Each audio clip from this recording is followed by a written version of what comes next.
In 2015, survivors and kibbutz founders, Michael and Marion Mitwachs, had their 100th great-grandchild.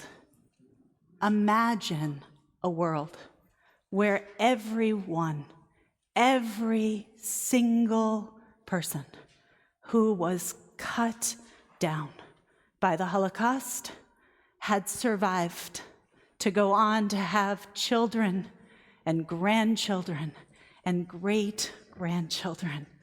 What a world it would be. What was lost? What could have been found today if only they had survived? But their death is not the end of the story, because while they may not have children or grandchildren or great-grandchildren, each of us here in this sacred space stands up and says, "We are your descendants. We stand in your stead. We remember." Yesterday, we marked 10 years since the horrific Boston Marathon bombing, and we stood Boston strong. Tonight, we remember those who died in the Holocaust. We remember them, and we stand Jewish strong. We stand together in their memory, and we vow to them that we will make this world a better place in their memory. Tonight, we have the blessing that we are called together in sacred ceremony and in sacred prayer. And it is my tremendous privilege to call up our beloved Hannah Berkowitz, together with her grandchildren, to read the Shema as we together remember. Can we bring Danny?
So representing the second generation, the two Gs, I'm going to ask Varda and Dennis to come up and light the candles.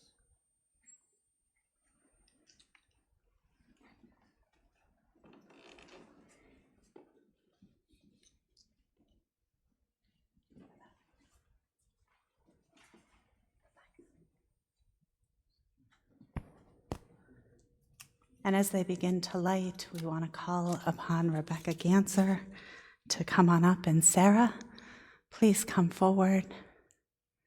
Becky and Sarah, as they accompany this sacred candle lighting.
Wow.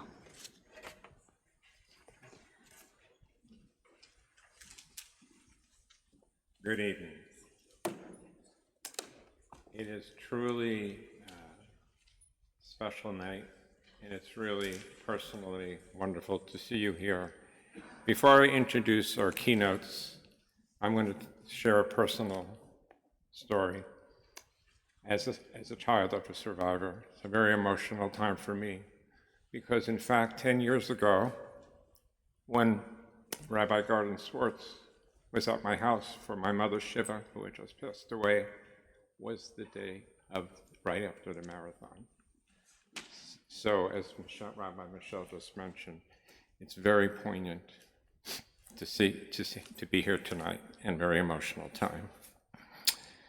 It is my distinct pleasure to introduce our two keynotes. One of them, unfortunately, couldn't be here in person, but we have, hopefully, virtually. And our two keynotes, Dr. Rafael, I'll introduce each one separately.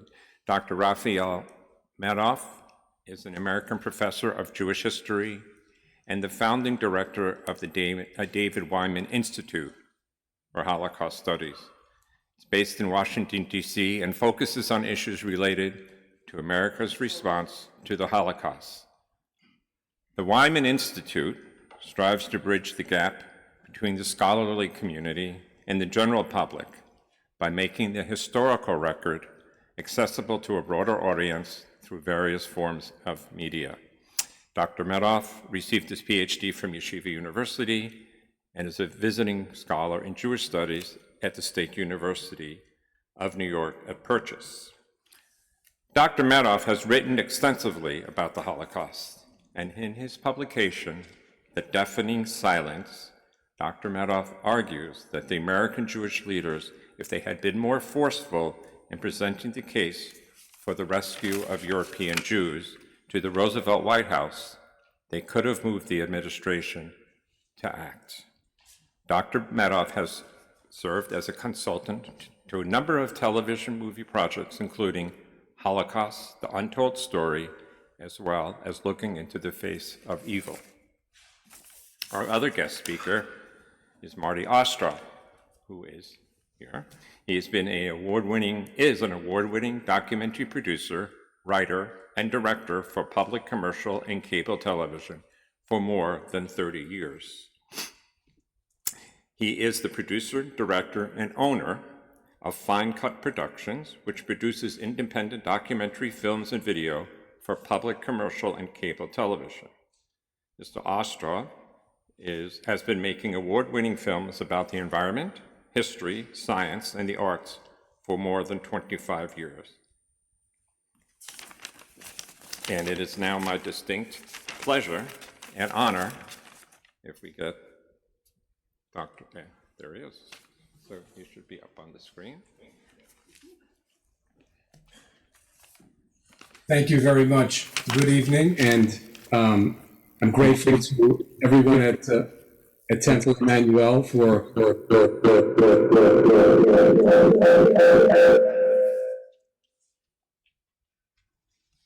Is the sound corrected now? Can you hear me? Yeah.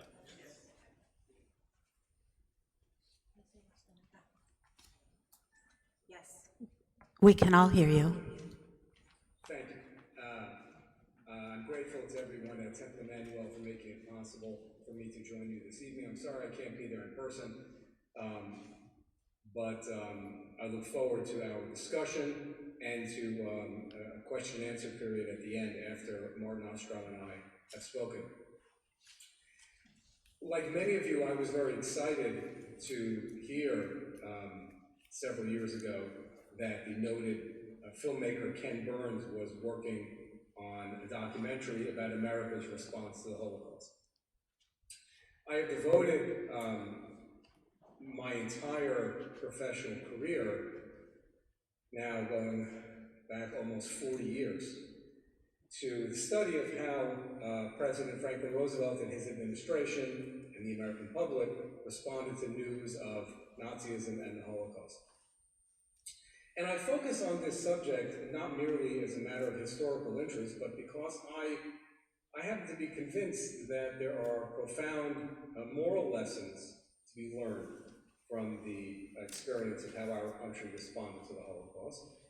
Lessons which I hope will be applied by the current generation so that when genocide again takes place around the world, the response of the United States next time will be different than it was previously. And for that reason, I felt Ken Burns was in a position to make a very important contribution to public awareness of America's response to the Nazi genocide. So I was excited to know that he was working in this area, but I have to admit I was also a little apprehensive, because 5 years ago, Mr. Burns created a series for PBS called The Roosevelts, in which he chronicled the lives and legacy of the Roosevelt family, including, obviously, President Franklin D. Roosevelt. And he included in that series a short segment about President Roosevelt's response to the Holocaust. And it was frankly very disappointing, because it was essentially an apology for, and an excuse for Roosevelt not taking meaningful steps to help Jewish refugees. So with that in mind, and wondering therefore what direction Ken Burns' forthcoming documentary would take, I reached out to Mr. Burns early in the process of his working on this film. I had frankly expected he would contact my colleagues and I at the David Wyman Institute for Holocaust Studies, since the Wyman Institute is the only organization, educational institution in the world, which is devoted specifically to this question of studying and educating about America's response to the Holocaust. But when I did not hear from him, I contacted him, sent him one of my recent books, and offered to put all the resources of our institute at his disposal in terms of providing documents, photographs, etc., so we could be helpful in some way. I did not receive a response from Mr. Burns.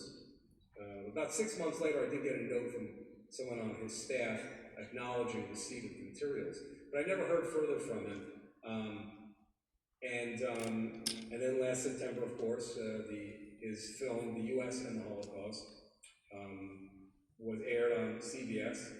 I watched the entire 6+ hours over 3 nights.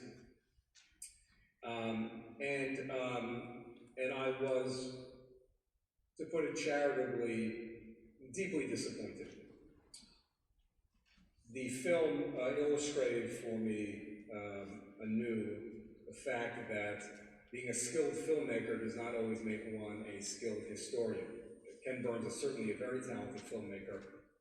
The U.S. and the Holocaust was a very moving, in many ways, as all of his films are, and it was certainly interesting.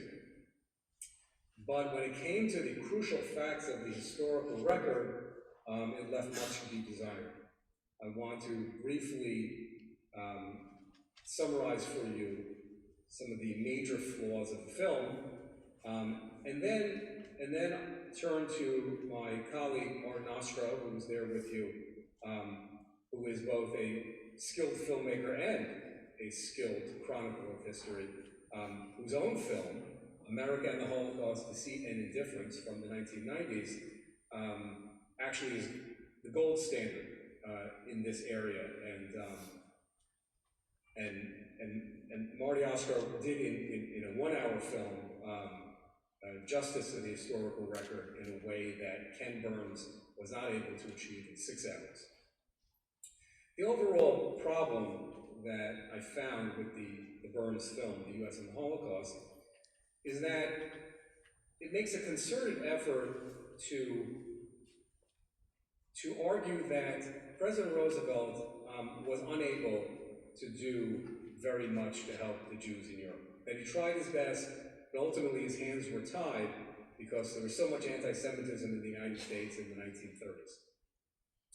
This is, I think, a kind of a fascinating argument in and of itself for this reason.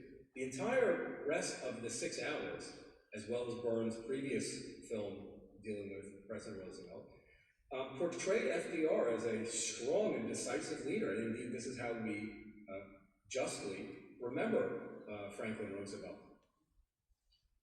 So in Ken Burns, in the world of Ken Burns, President Roosevelt was strong and decisive in every respect, except this one.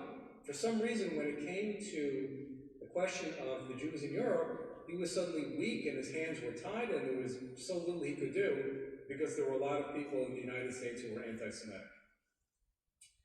When you think a little more carefully about that argument, that the level of anti-Semitism is what prevented FDR from helping the Jews, what Ken Burns was really saying was that Roosevelt was concerned that people who were anti-Semitic would then vote against him when he came up for re-election.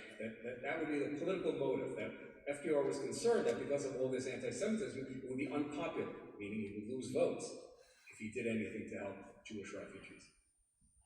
To put it another way, what Burns is implicitly saying is that FDR was in effect courting the anti-Semitic vote, that he refrained from helping the Jews in any way because he wanted to be able to attract the votes of people who might otherwise turn against him. I find that to be morally a very disturbing argument. There's no political leader should be pandering to racists, bigots, anti-Semites. Their votes should not decide American foreign policy. Now, to quickly pinpoint, I'm going to pinpoint 4 specific areas in which historians agree that President Roosevelt could have done much more to help the Jews who were being persecuted by the Nazis. And for these 4 areas which the Ken Burns film either ignores or misrepresents. The first concerns the issue of immigration. In the Ken Burns film, we are repeatedly told that America had harsh immigration restrictions in those days, which it did. It had a quota system, which limited the number of Jewish refugees who could have come to America. For example, the quota from Germany was about 26,000 per year. And Burns makes it seem as if because of those laws and quotas, Roosevelt could not have admitted more Jewish refugees. It's astonishing that the film does not mention that in 11 of FDR's 12 years in office, that quota from Germany was not filled. Not only was it not filled, in most of those years, it was less than 25% filled. Altogether, during the Nazi years, more than 190,000 quota places from Germany and then later from Axis-occupied countries were left unused. So the problem was not that the laws were restricted, although they were. The problem was that even within the existing laws, the Roosevelt administration created all sorts of administrative and bureaucratic obstacles which made it difficult for Jews to qualify for visas to come to America. In other words, President Roosevelt and his State Department suppressed Jewish refugee immigration below what the law allowed. Nearly 200,000 Jews could have been saved by simply using the existing laws. And this crucial fact appeared nowhere in these nearly 6.5 hours of the Burns film. That ultimately is one of the most glaring flaws in the documentary. I'll mention a second avenue of hospital rescue. And this is something which is not merely mentioned in retrospect by historians, but was raised at the time, in the 1940s, by Jewish leaders. And that was to use empty American troop supply ships, ships that were bringing American soldiers and war material to Europe, but returning empty.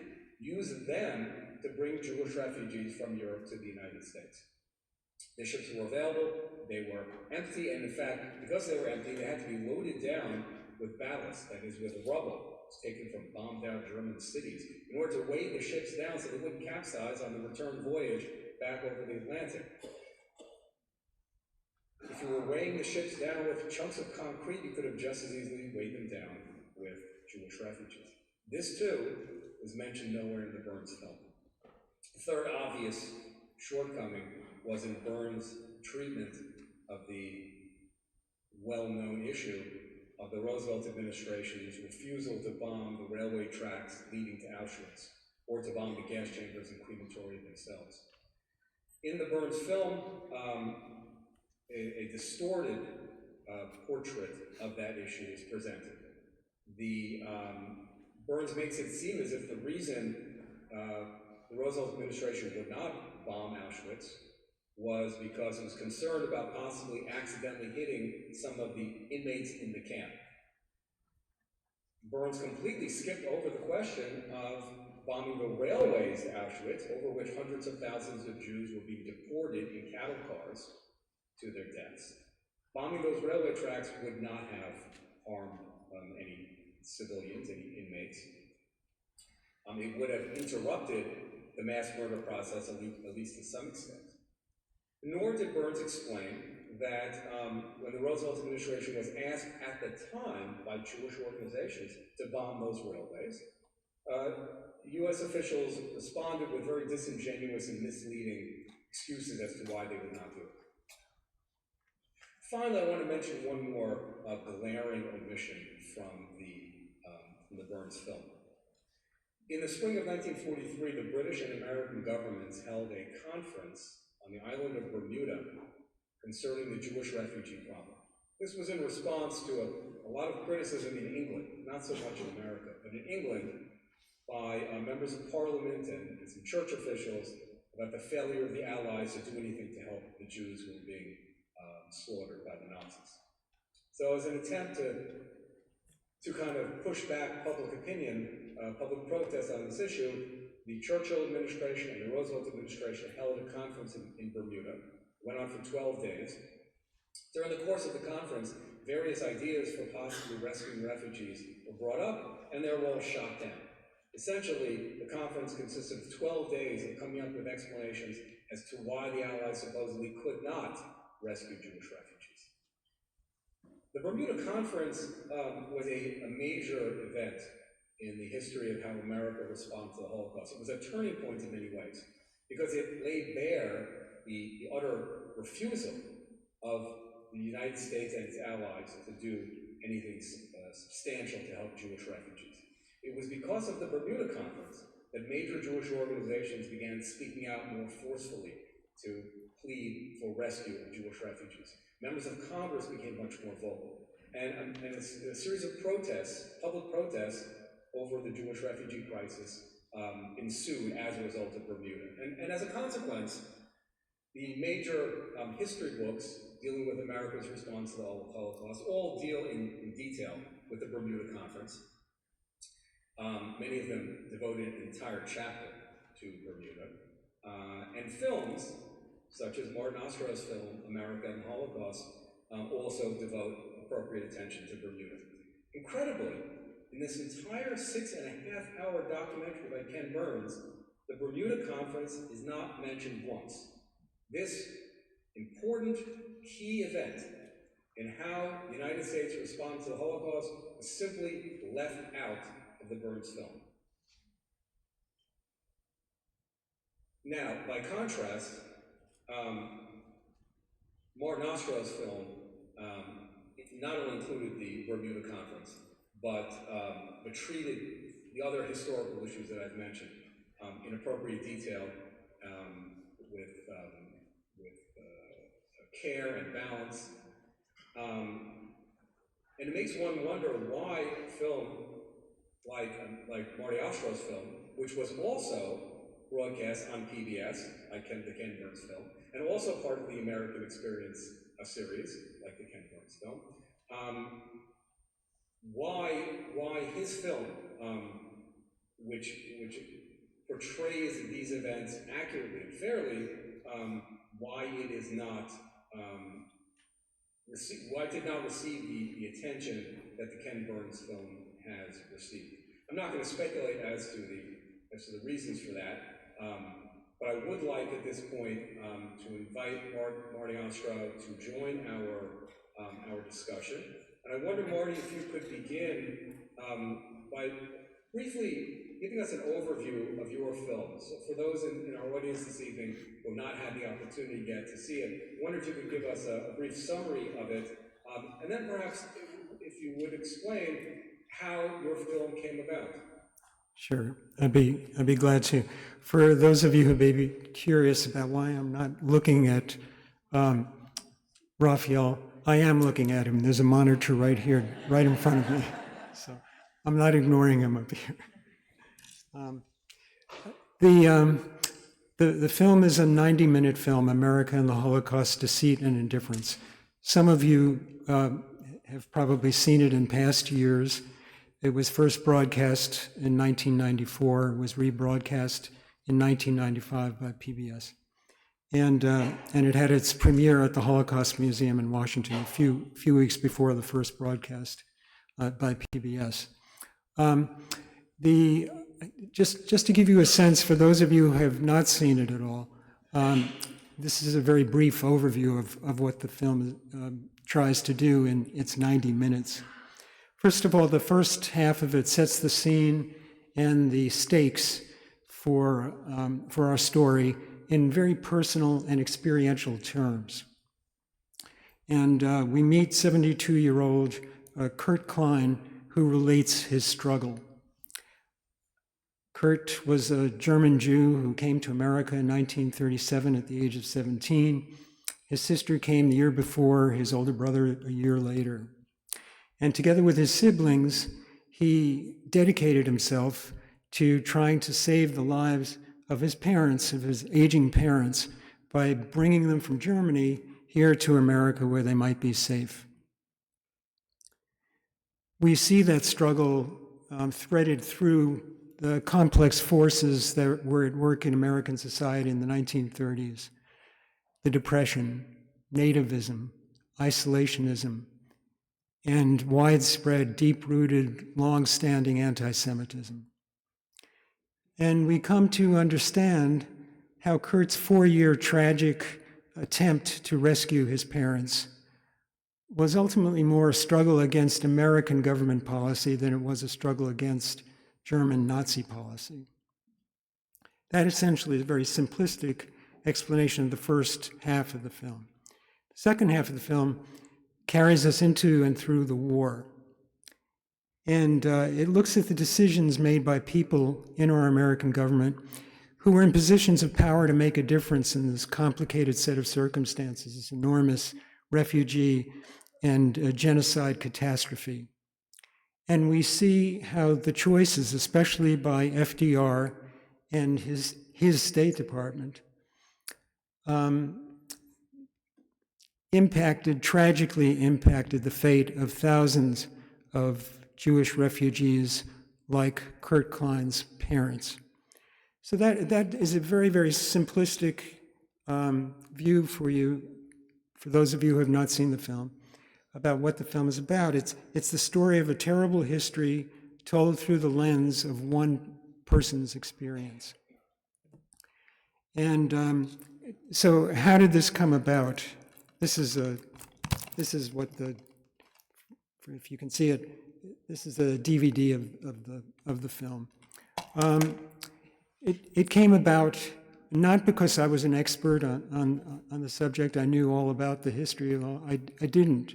I grew up with a naive view, and grew up in the suburbs of New York in a largely non-Jewish community, with friends who were Italian and Catholic. We had huge families who get together for holidays, and my little family, when we would get together for Seders or for Thanksgiving, were just a few people around a table in Brooklyn with my grandparents, who were Eastern European on both sides.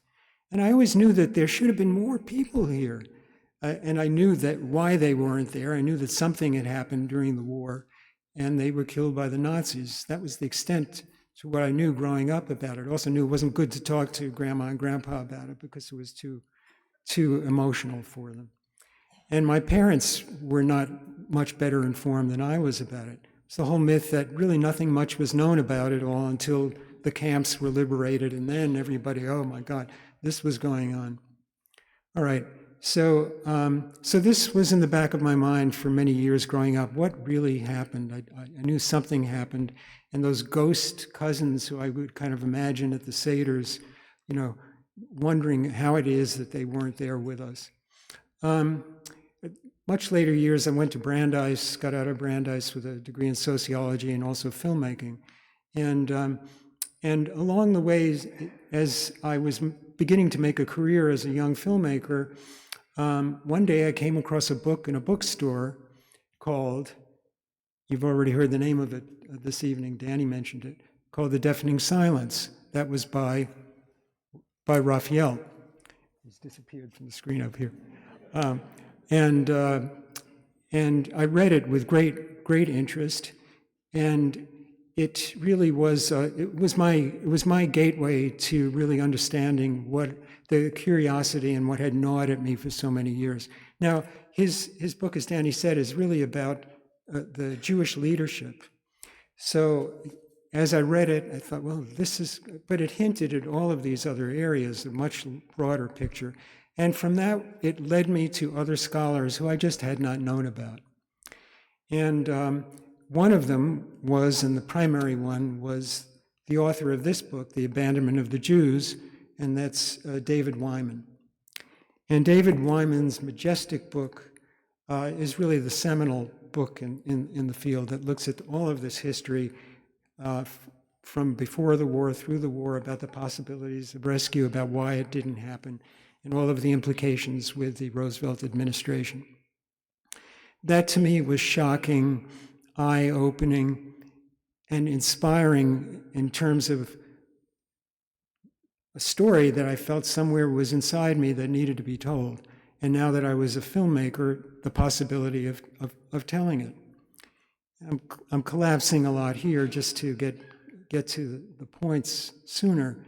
But I wrote a proposal, and I brought it to the American Experience, the American History Series that PBS does, which is headquartered right here at WGBH in Boston, and suggested to them the idea of doing a story more or less based on Wyman's work on this general question about rescue, the possibilities of it, why it didn't happen, to what extent it did. And they liked the idea. And none of us really knew the best way to do it. In fact, the executive producer of the series, whose name is Judy Crichton, who's no longer with us, who's a brilliant, brilliant producer, said to me near the end of the discussion about the general story that we might tell. She said, I always advise our filmmakers that they should try to personalize their stories. She said, but this is one story where I think that really we shouldn't do that. We should just be at a cool, hands-off distance, because there's a lot of controversy that may be around it, and a lot of emotion, and it could get out of hand.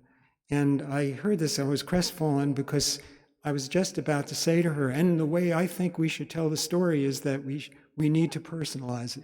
We need to tell it through, hopefully, one person's experience.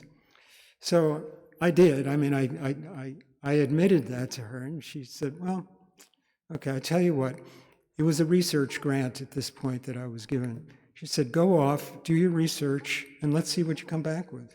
And then we can tell which is really the best way to tell the story. So that's what I did. And I began the research by one of the early stages of research was to go to the Hebrew Home for the Aged in Riverdale, New York.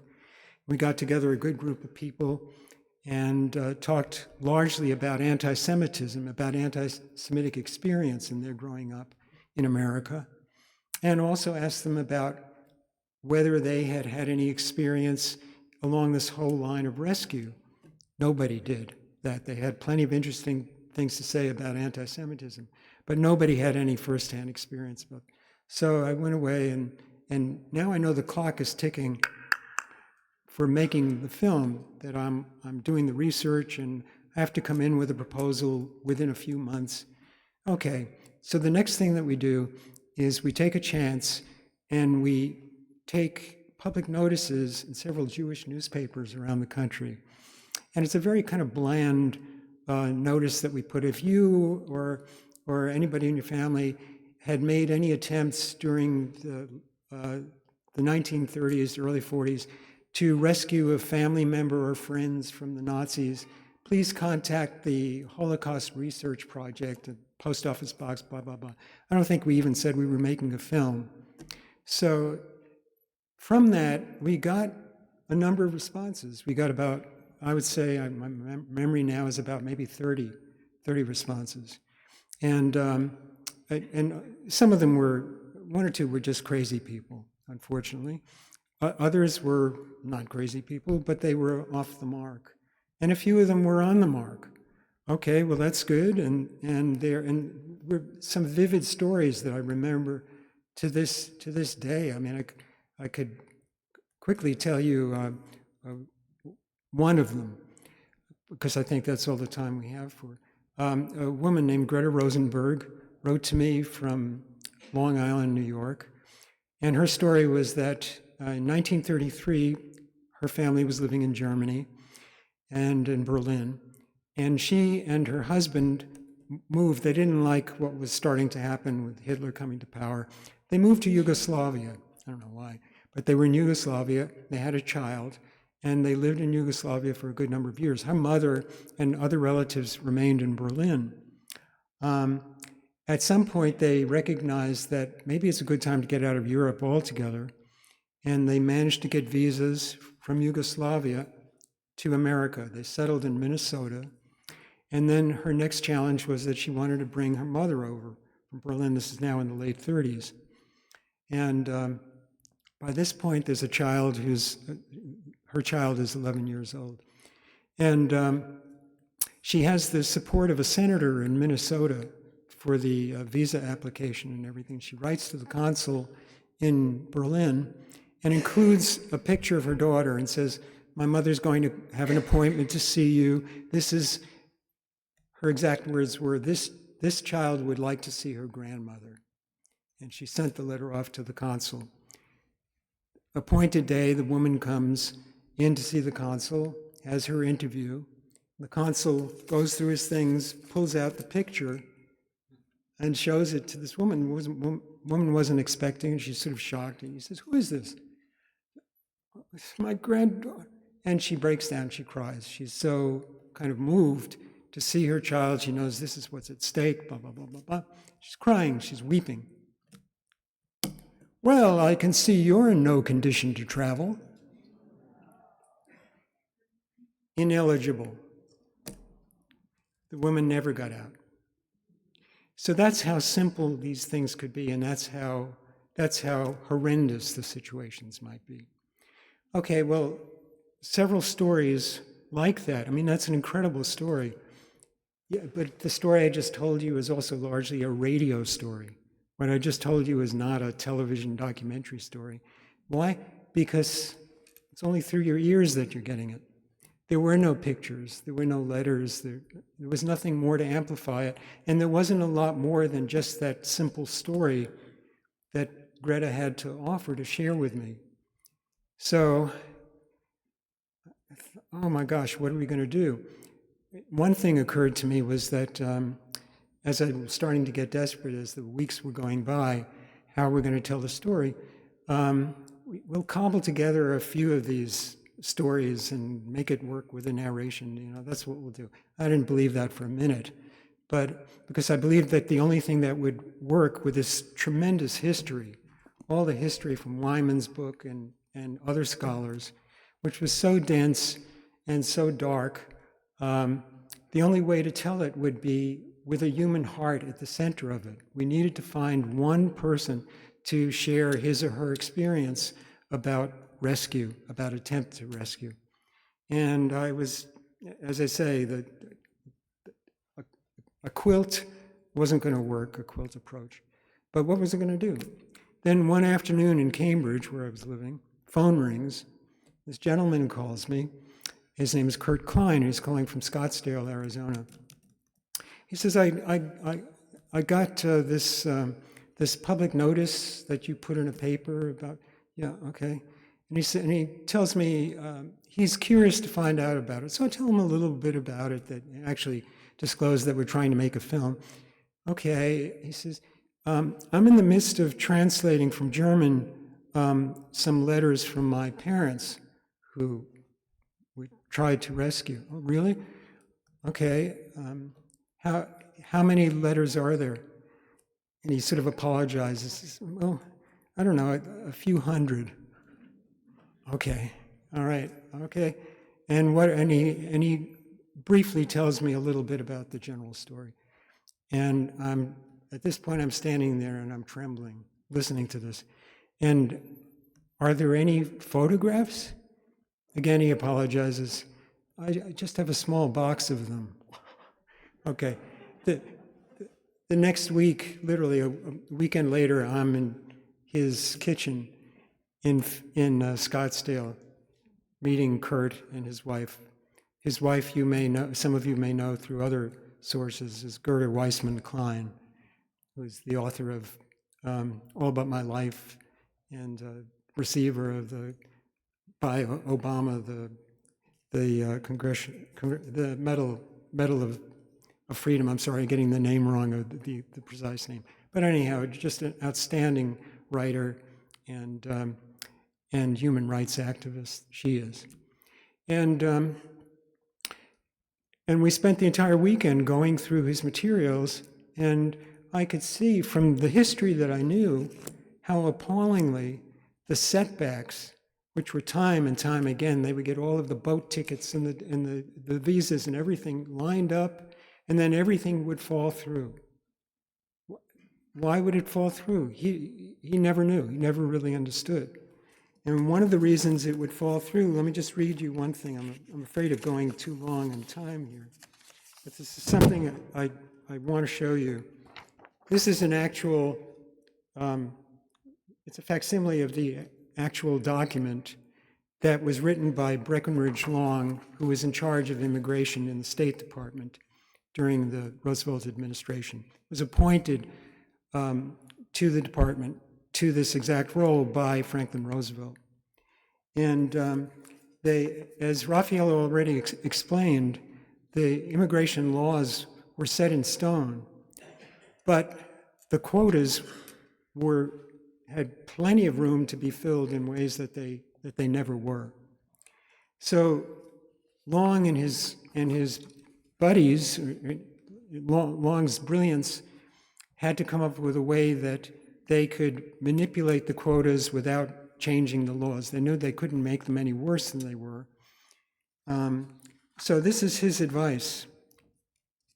He says, "We can delay and effectively stop for a temporary period of indefinite length the number of immigrants into the United States." This is being written in June 1940. He was appointed by Roosevelt in January. So just a few months later, he comes up with this idea.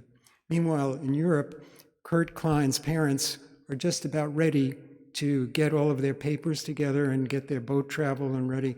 And then this is being written.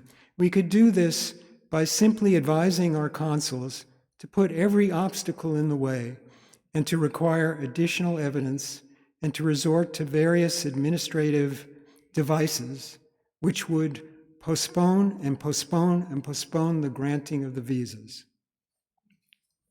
So that's what Kurt Klein and others like Kurt were up against. Never knew it. This was secret. It was illegal behind the scenes, but that's what he was fighting against. So everything fell through, just didn't know. So he suddenly gets a letter from his parents. "Oh, we have to start all over again. I'm not sure why, the bureaucracy, blah, blah, blah." Because people were sitting in Washington trying to figure out ways to prevent more immigrations, even to the legal limit that was allowed under the quotas. So I think my time is running short, and I want to say that if you haven't had a chance to see the film, I hope that you will. If we have a little more time, I'm not sure I would talk to you more about what I think distinguishes it from Ken Burns's film. But the important thing I want to say too, I think that from a personal perspective, that Kurt, as I already said, he never knew what he was up against. And I think even at the point when I first met him, he had not read David Wyman's book. He didn't know the history. I mean, he read it once we got going on the project. And through reading it and also the making of the film, he eventually began to kind of dispel the guilt that he was living with. So I think for many years he lived with the notion that if he had only tried a little harder, that he would have succeeded, that he could have gotten his parents here. And it took many, many years, if ever, for him to get through that, sadly. Yeah. Yeah, sure. Is Rafi still here? Or I don't know. He should. Is Rafael still with us? Yeah, there he is. Hi, Rafi. You're back on the screen now, Rafael. We see you. Yeah. We're taking questions. Yeah.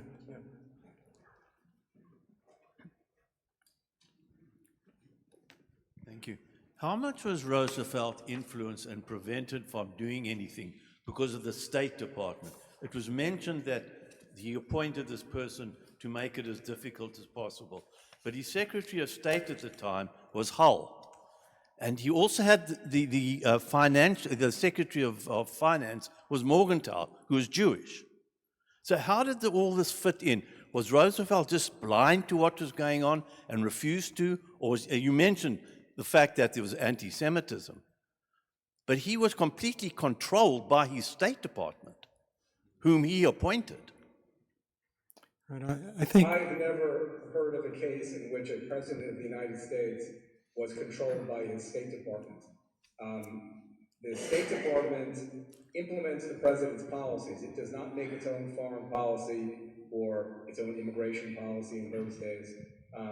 I don't subscribe to the idea that there was any kind of, if you'll excuse the pun, deep state department that was actually running the show.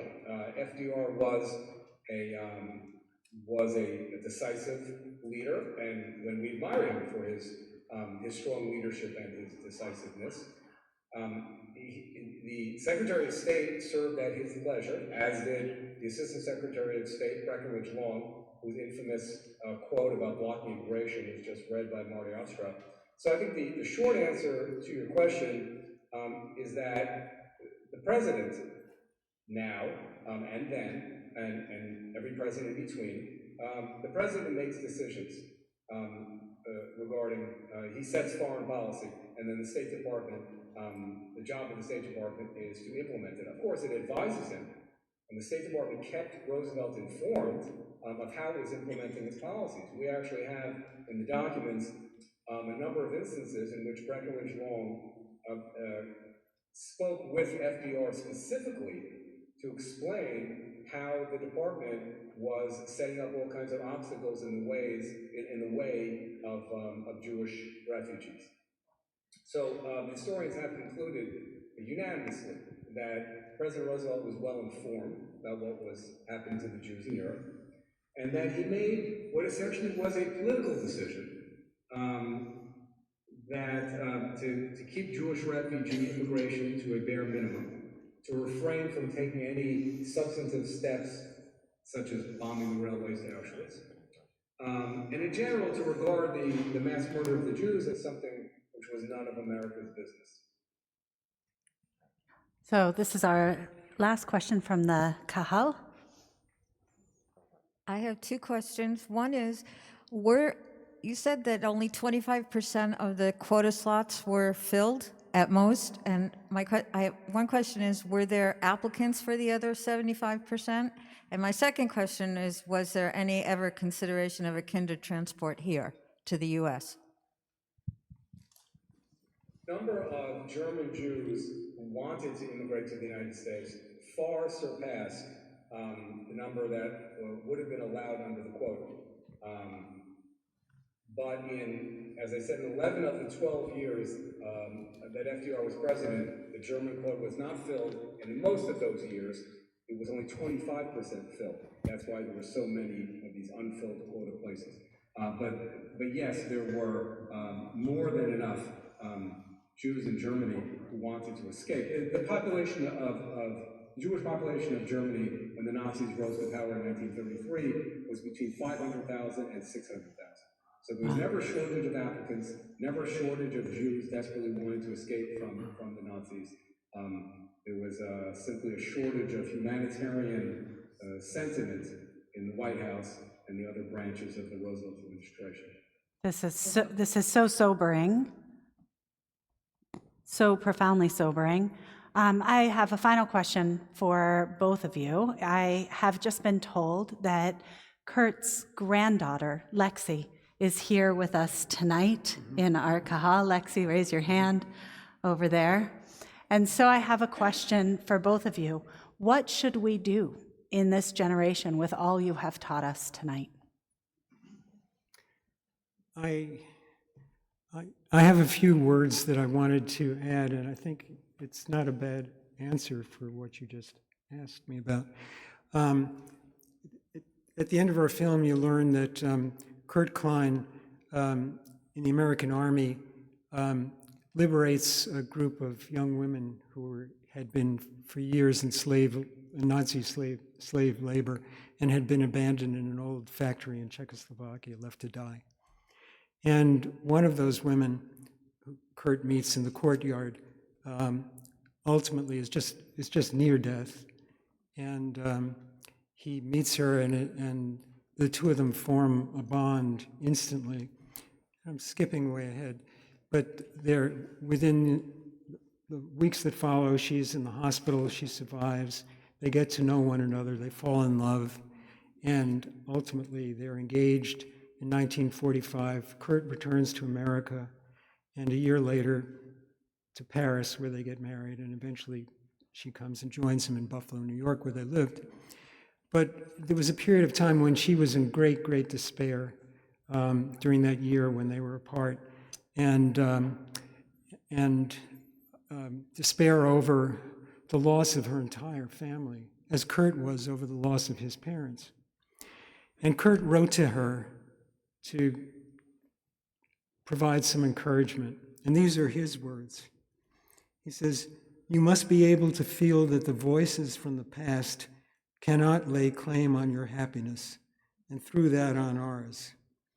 Only by making something of ourselves can we show our reverence for those who left such a vast void in our lives. It is up to us, the survivors, to give expression to the beauty of being, thereby underscoring the heritage of goodness they have left in us." Oh. And there's the evidence right there. Amen, amen. Amen. And I should add, one of 38 descendants. Wow. And so, on that note, Danny. Thank you very much. Thank you. We offer our tremendous thanks to both of you for tonight, and we're going to invite everyone present now to please rise.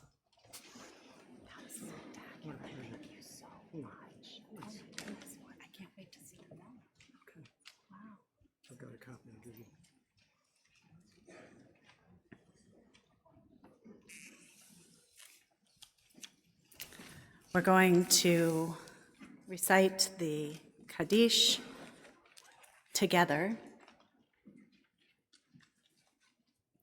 Yitgadal, Auschwitz, V'yitkadash, Lotz, Shemei Rabbah, Ponar, Ba'alma Divra Chirutei, Babi Yar, V'yamlich Malchutei, Majdanek, B'chayechon U'v'yomechon, Birkenau, U'v'chayei Dechol Beit Yisrael, Kovno, Ba'ala Bezman Kariv, Yanauska, V'imru Amen. Yehi Shmei Shmei Rabba Rabba Mevorach Le'olam Le'olam Ulamei Ulamei Lamaya. Yitbarach V'yishtabach. Theresienstadt, V'yitpa'ar V'yitromam. Buchenwald, V'yitnaseh V'yithadar. Treblinka, V'yit'aleh V'yithalal. Vilno, Shemei Dekudesha. Bergen-Belsen, Barichu. Brichu, Le'ela. Mauthausen, Min kol birchata v'shirata. Dachau, Tushbechata v'nechemata. Minsk, Da'amiran ve'alma. V'imru Amen. Amen. Yehi Shlama Rabba Min Shemaya. V'chaim Aleinu ve'al Kol Yisrael v'imru Amen. Oseh Shalom b'mromav. Hu ya'aseh Shalom. Aleinu ve'al Kol Yisrael v'imru Amen. Amen. We remain standing for the El Maleh together. El Maleh Rachamim Shochein Mamromim Ametzim Menocha Nechona בצל כנפי השכינה במעלות קדושים ודרים כזור רקיע מירים מזהירים את נשמת כל אחינו ולאחיותינו שנהרגו ושנשחטו ושנשרפו חיים על קידוש השם באושוויץ במייזן, טרבלינקן, מאטחאוזן, ברגן, בלצן, וורסל וכל מדרב השמדה בעבור שכולנו כל בני ישראל מתייחדים עם זיכרון הקודש ומשפילים על יד נשמותיהם בגן עדן תהי מנוחתם לכן ורחמים אסתירים בסרט כנפיו לעולמים ויתרור בצרור חיים את נשמותיהם ארץ אל תחצי תומם וינוחו בשלום על משכבם ונאמר amen. We read together, Exalted, compassionate God, grant infinite rest in your sheltering presence among the holy and the pure to the souls of all our brethren who perished in the Shoah, men, women, and children of the house of Israel who were slaughtered, suffocated, and burned to ashes. May their memory endure and inspire deeds of charity and goodness in our lives. May their souls thus be bound up in the bond of life. May they rest in peace. And let us say, Amen. Hatikva, together. Od baleva enima nefesh Yehudi homiya ulvadei mizrach kadima ein lezion sovia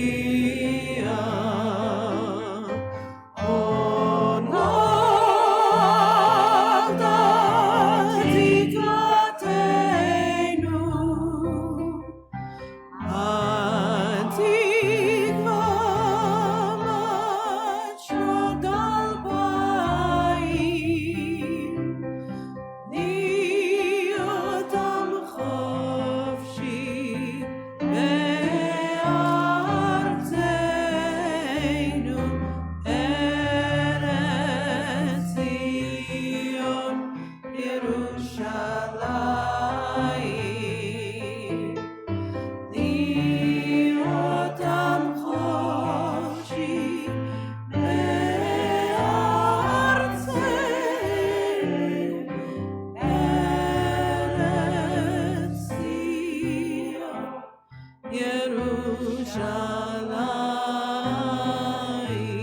Yerushalayim. We are their living legacy. Right here in America today, we still have got work to do.